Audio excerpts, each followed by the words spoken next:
Hey, Faith family, I hope you guys are doing well. This week, as we start a new series, Blindspots, focusing on spiritual blindness. As Pastor David opened John chapter 9, verses 1 through 12, we see an amazing story of Jesus healing a blind man. Besides the obvious miracle that Jesus performed, we have to remember that Jesus was also fulfilling a prophecy that was given over 700 years before that day. Isaiah chapter 42 offers a striking parallel between the prophecy of the Messiah's role and the manifestation of his power through a miraculous healing. These two passages, though centuries apart, share themes of divine mission, spiritual blindness, and healing. As we dive into these verses, let's open our heart to the wisdom and grace they offer, and that we can gain a deeper understanding of God's purpose for our lives. The first thing we see in this passage is the anointing of a servant. Isaiah 42 verse 1 states, "Behold my servant whom I uphold, my chosen in whom my soul delights. I have put my spirit upon him, and he will bring forth justice to the nations." Imagine being chosen for a cosmic mission. And that's the essence of verse 1. This passage introduces us to the Messiah, the chosen one, who's stepping onto the stage of human history with a divine calling. It's as if the prophet is saying, "Listen up, world. The chosen instrument of God's purpose is about to bring justice and restoration. The anointed one, the Messiah, is the chosen servant of God, and his mission is to bring forth justice, truth, and righteousness to a world shrouded in darkness." Isaiah's servant, who is Jesus, has a divine mission. The servant's obedience to God's will, as emphasized in verse 1, finds resonance in Jesus' commitment to fulfill the works of the Father, as he declares in John chapter 9, verse 4. Both these passages teach us the importance of aligning our lives with God's purpose. Verse 1 invites us to recognize our unique calling within God's larger plan.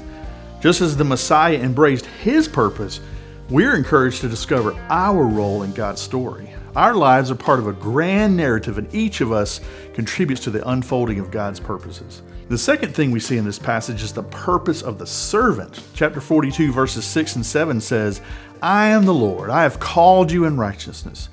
I will take you by the hand and keep you.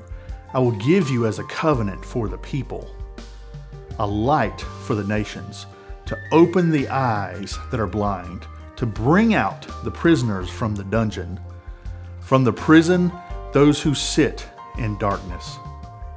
These verses unveil the profound purpose of the servant. This messianic figure is not limited to a single people or nation. Rather, he is a covenant to all, a divine pact of redemption. Just as a lighthouse pierces through the stormy night, the servant illuminates our lives, showing us the way through spiritual darkness. And his healing touch is portrayed as the release of prisoners from their chains, transforming lives and leading us to freedom, portraying the Messiah as a light to the nations. And this imagery goes beyond borders and cultures. It's a radiant beacon of hope, guiding us through life's twists and turns. The Messiah isn't just about changing circumstances. He's about illuminating hearts and minds, leading us out of darkness. Isaiah prophesies the release of prisoners from the darkness, a theme echoed in Jesus' healing of the blind man. This physical healing symbolizes the inner transformation and liberation that Christ offers to us. Just as the blind man's life is forever changed, so too can we experience a profound shift in our spiritual journey through encountering Christ's healing grace. The blind man serves as a poignant metaphor for our own spiritual blindness. Like the blind man, we often stumble through life, unable to see the beauty and purpose that God intends for us. But Jesus, the divine healer, initiates a process of restoration, granting us not only physical sight, but also spiritual vision. Through his touch, we gain insight into the deeper truths of our existence. Isaiah's depiction of the servant's divine identity is echoed in Jesus' claim of being the light of the world.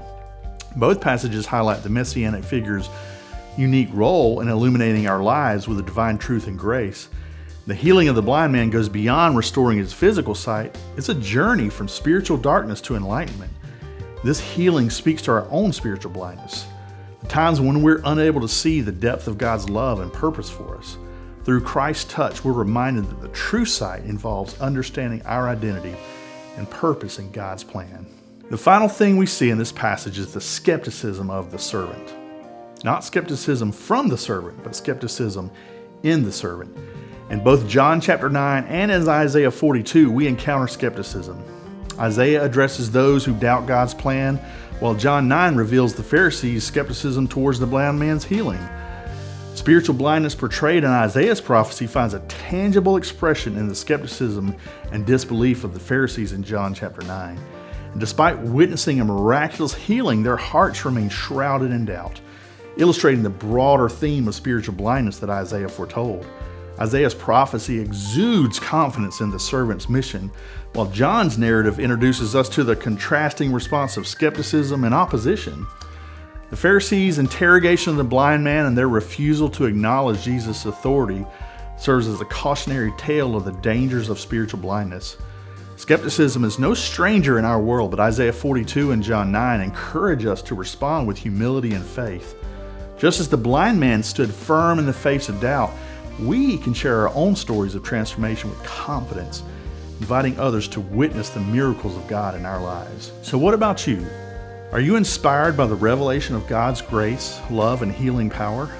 Just as the blind man's eyes were opened to a new world of light, may we too experience the transformative touch of Christ, leading us from darkness to light. Do you embrace the divine calling that echoes through the ages, recognizing your unique role in God's grand plan? Do you allow Christ's transformative touch to open your eyes to the beauty and purpose that surrounds you? In the face of skepticism, do you stand strong in your faith, sharing your story of God's miraculous work? May we wholeheartedly respond to the light of the world who beckons us to a life of purpose and fulfillment. Isaiah's prophecies bring liberation from darkness. They are echoed in the blind man's physical and spiritual transformation. And just as the blind man experienced a new reality, we too can undergo a profound shift from the chains of doubt and fear to the freedom of embracing God's truth.